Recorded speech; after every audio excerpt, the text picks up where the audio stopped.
The Australian Defence Force has been called in to join the marathon manhunt for accused cop killer Dezi Freeman as efforts to arrest the fugitive ramp up. The local Porpunka community in Victoria's Alpine region remain on edge as the major mission enters its 10th day. Police are putting all of its resources into finding Freeman, searching around the clock through rugged terrain and dense bushland. For more, we're joined by David Craig, former Australian Federal Police Superintendent in Byron Bay. Thanks for joining us. The ADF called in. What does this say about the status of the manhunt now? Good morning, Trevor. Good morning, everybody. By the way, I've got my Australian flag right here. It tells you that the police are being frustrated or are not making the advancements that they would like to. This isn't a particularly unusual thing for military to be involved in major operations. We're not talking about the military parachuting in and running around in bushmasters and things. We're talking about a level of technology and expertise that a civilian power just doesn't normally have. Yeah, just take us through exactly how they will help.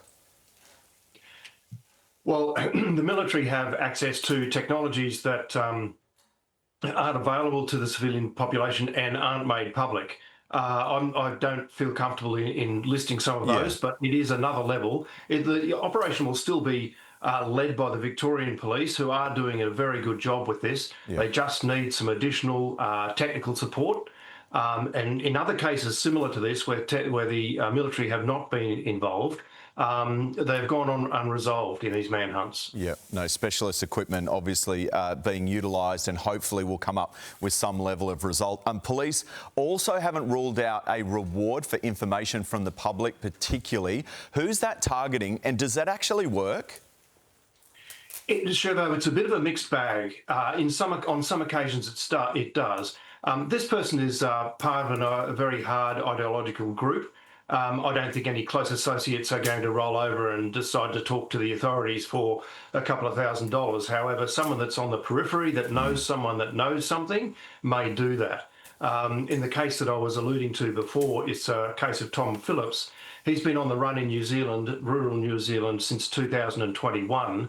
The New Zealand police refused to call in the military. I was involved with that case to start with.